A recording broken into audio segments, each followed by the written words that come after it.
It's June 18th, 2013, Game 6 of the NBA Finals between the Spurs and Heat. The Spurs are up 3-2 in the series and up 3 points in the game, just seconds away from an NBA championship. They just need a stop. We're about to reach a climax. It's the climax of one of the greatest games and one of the greatest series between two of the greatest teams in NBA history.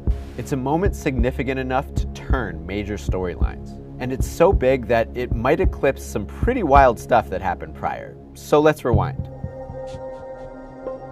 It's no surprise to see the Spurs facing this Miami super team in the finals, but this wasn't a sure thing. Miami had the best record in the East, and they slugged out a 7-game conference final against the big bruising Pacers to get here. The Spurs did not have the best record in the West. That belonged to the Oklahoma City Thunder. After falling to the Heat in the 2012 finals, OKC opened this season by trading James Harden to the Rockets for some picks and some guys. And they improved.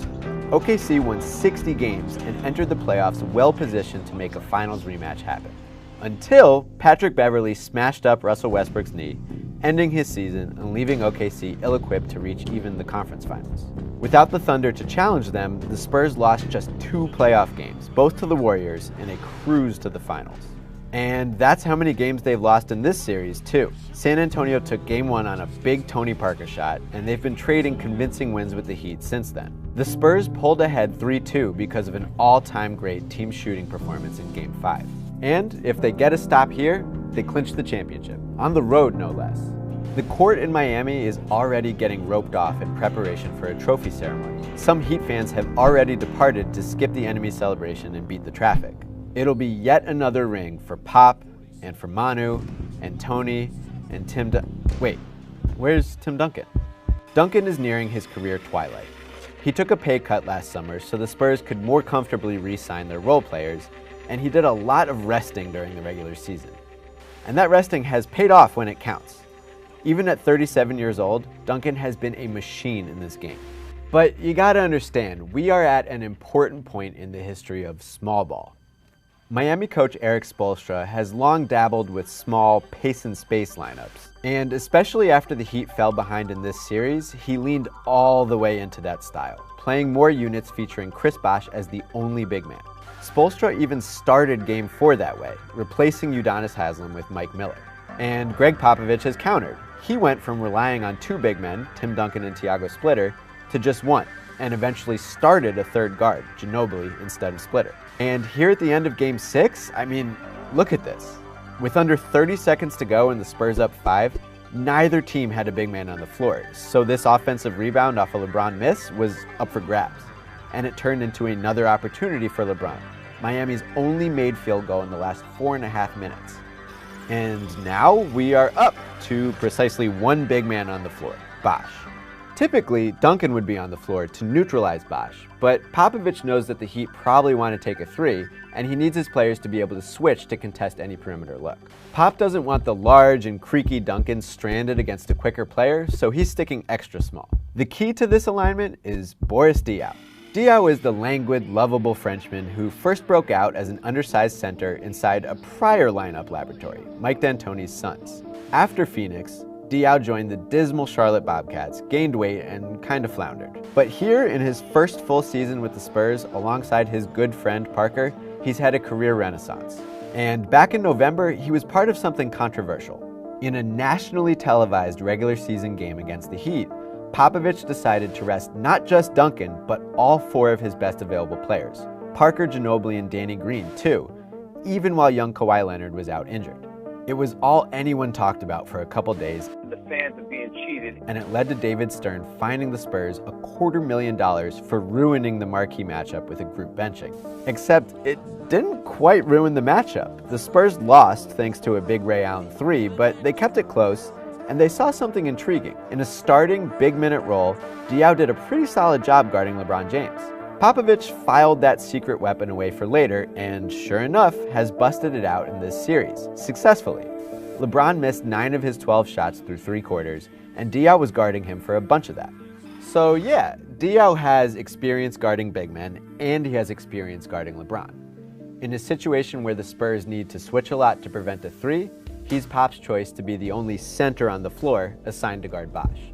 The ball's going to LeBron behind the arc, and Tony Parker's kinda caught on a screen, so Diaw has to leave Bosh and help. But like, does he? It is the King, but the Kings had a weird night shooting the ball. He couldn't hit anything through the first 3 quarters. In the early 4th, he exploded. The Spurs were up 10, but LeBron led a torrid Heat rally even after his headband got knocked off. It turns out LeBron's pretty good with a naked forehead. But in these last few minutes, no sir. The Spurs rebuilt a little lead because LeBron coughed the ball up not once but twice in the final minute. If San Antonio didn't miss a couple free throws, they'd be up 5 right now. Aside from that one LeBron three-pointer off the rebound, it's been all Spurs in the last 90 seconds, and it's hard to look past LeBron as the one who blew the crucial opportunities. Of course, there wouldn't be crucial opportunities to blow if LeBron didn't dominate earlier in the quarter, and you and I aren't here to assign blame, but some people are, and if the Spurs win this, they are definitely going to pile on LeBron. And this is not going to help. LeBron bricks the 3. However, with Diaw scrambling to the perimeter and no tall Spurs in the picture, Bosh towers over everyone to snag the rebound. What now? Miami still needs a 3. Bosh has to kick it out. What are his options? Mike Miller hit a 3 with his goddamn shoe off before, but he's not on the floor. Mario Chalmers is wide open, is famous for hitting one of the clutchest shots in college basketball history, and has been hot tonight, but he's not really visible to Bosh. LeBron's not in Bosh's field of vision either, and Dwayne Wade's not in good position. The only real option is here, Ray Allen. Allen wouldn't have been an option at this time last year. Back then, he was still part of the Celtics' Big 3. But in the summer of 2012, Ray was turning 37 and figured his next contract would be his last one in the NBA. Ray wanted a ring, and the Celtics were kind of fading, so he rejected an offer from Boston, taking less money and a bench role with the Heat instead.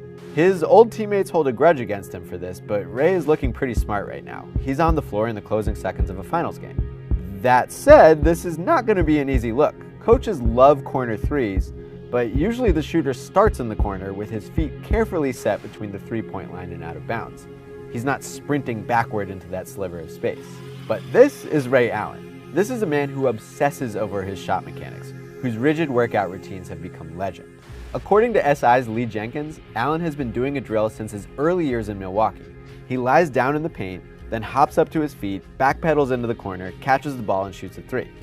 Yes, Ray Allen has prepared his entire career for this exact moment.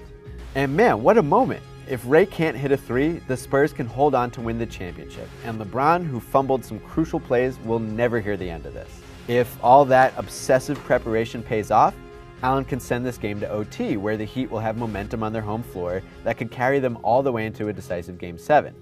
And the Spurs, who were gifted a late lead, then squandered it with their aged superstar off the floor, will never hear the end of this. Okay, here we are. Welcome to a moment in history. Won't go. Rebound Bosh. Back out to Allen. His three-pointer. Bang!